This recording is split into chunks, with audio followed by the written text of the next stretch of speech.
On the 14th of March 2020, a 23-year-old Ghanaian domestic worker, Faustina Tay, died in a southern suburb of Beirut, Lebanon. She had worked for Hussein Dia and his wife, Mona Nasarallah, for 10 months before her death. Her death was hurriedly reported by the police as suicide until an uproar was raised when allegations that she was tortured and murdered surfaced. The controversy surrounding the cause of death and how she died is not uncommon. Faustina, like millions of other Africans, was a victim of a modern day system of slavery, which is practiced in the Gulf region called the Kafala system. So, what led to Faustina's death? What is the Kafala system? Welcome to the Sankofa Pan-African series. Please subscribe and turn on your notification buttons if you haven't. Also, please support us by pledging a token amount to this channel through Patreon so that we can continue to bring you videos like this one. And no amount you pledge is too little. Thank you. According to This is Lebanon, TIL, which is a project of Domestic Workers Unite. Domestic Workers Unite is a coalition of former migrant workers and activists who are demanding the protection of migrant workers and an end to labor exploitation and abuse. So during the week before her death, Faustina Tay sent dozens of texts and over 40 minutes of voice messages to TIL, this is Lebanon, and her brother in Ghana.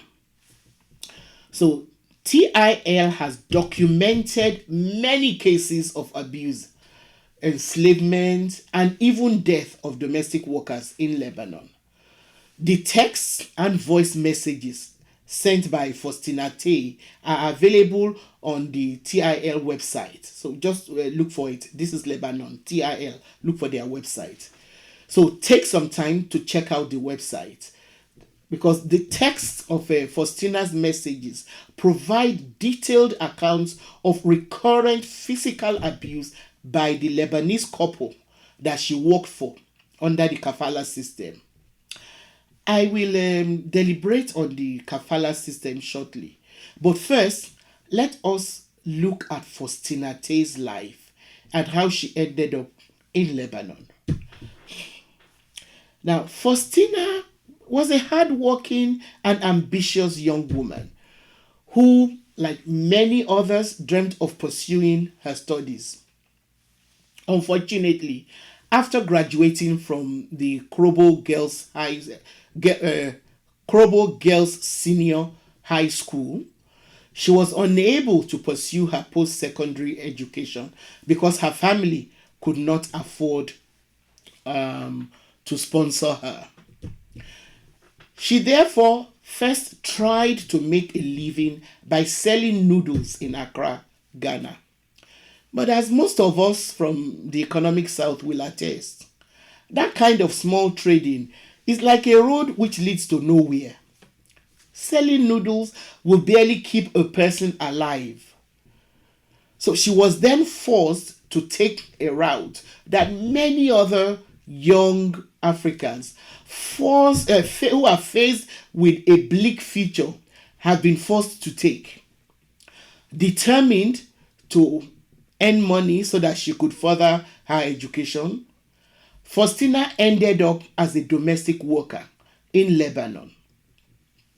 We do not have the details of how harrowing her journey there was or the kind of sacrifices that she had to make in order to get to Lebanon.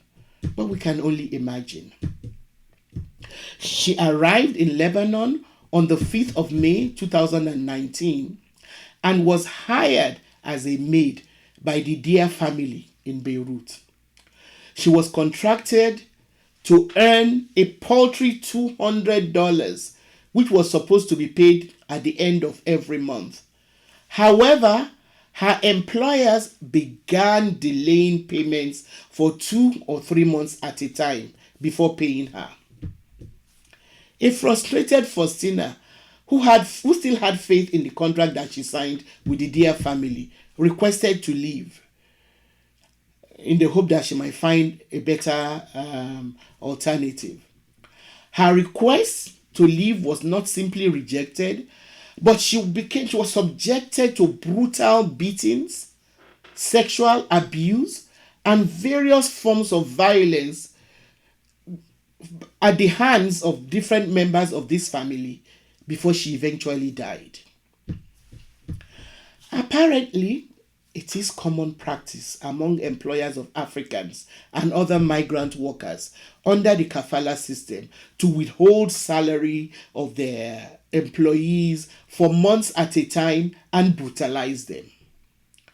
Please, I keep urging you, take the time to visit the website of This is Lebanon, which also has extensive recordings from other abused migrant workers. This is something that the world needs to get involved in. It needs to be stopped. So, what is the Kafala system? Well, the Kafala system is supposed to be a legal framework which defines and regulates the relationship between migrant workers and their employers in countries like Lebanon, Jordan, and all Arab Gulf states except Iraq. It was created to provide cheap labor in an era of booming economic growth for the countries that practice it. Now, the system is highly controversial because it is rife with exploitation. The Kafala system lacks any proper regulations and protections for migrant workers, for the rights of migrant workers. And it relies on low wages, poor working conditions, and employee abuse, as well as racial discrimination and gender-based violence. The word kafala comes from Islamic jurisprudence on legal guardianship and other matters. The modern system started in the early 20th century in Gulf states in order to regulate the treatment of foreign workers in the pearl industry and other commercial trades. The system was then expanded in the 1950s when newly rich Gulf countries needed foreign laborers to work on large-scale infrastructural projects because they suddenly had so much money. They were embarking on a lot of infrastructural projects and they needed people to work for them. This was because given their small populations, they needed additional temporary workers who would come during periods of booming growth and return home when the economy weakened. The Gulf countries felt it necessary to protect themselves from local expatriates who sometimes became the majority of their population. The kafala system quickly evolved into a most inhumane practice. And according to Houghton Homayampo, head of the Qatar office of the International Labour Organization, ILO, and I'm going to quote him,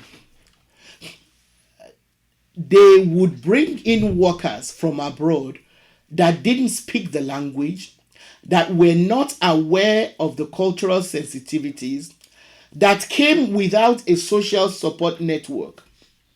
The sponsor was supposed to take care of them, ensure their safety, ensure their well-being, and over time, because of various changes to legislation, this became a power imbalance between workers and employers and eventually opened the workers to abuse.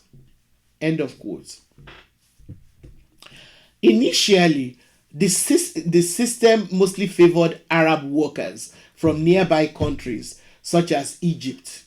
But after the oil boom of the 1970s, Gulf countries turned to non Arab workers, especially those from South Asia, due to a desire for cheaper labor and fears that Arab expatriates would spread a pan Arab ideology that could undermine Gulf monarchies.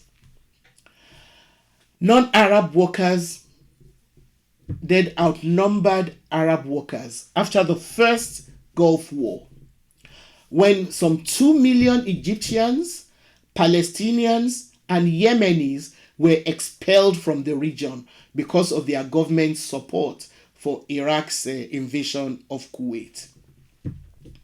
Now, on paper, the Kafala or sponsorship system is supposed to define the relationship between foreign workers and their local sponsor. Under the Kafala system, the state gives local individuals or companies sponsorship permits to employ foreign laborers. In Bahrain, for example, the system is so ingrained that it is a government agency which is actually the employer or worker's sponsor. Under the Kafala system, the sponsor covers the travel expenses and costs of housing, often in dormitory-like accommodations for non-domestic workers, whilst in the case of domestic workers, the workers are housed in the sponsor's home. Sadly, in most cases, rather than hire individuals directly, sponsors sometimes collude with private recruitment agencies in the countries of origin of the workers to find workers and facilitate their entry to the host country. So, one of the problems with the Kafala system is that it falls under the jurisdiction of interior ministries rather than labor ministries. As a result of this, migrant workers have no protection under the host country's labor law. This makes them vulnerable to abuse and exploitation, as it denies them the right to enter a labor dispute process, or even join a union. They're not allowed to even join unions.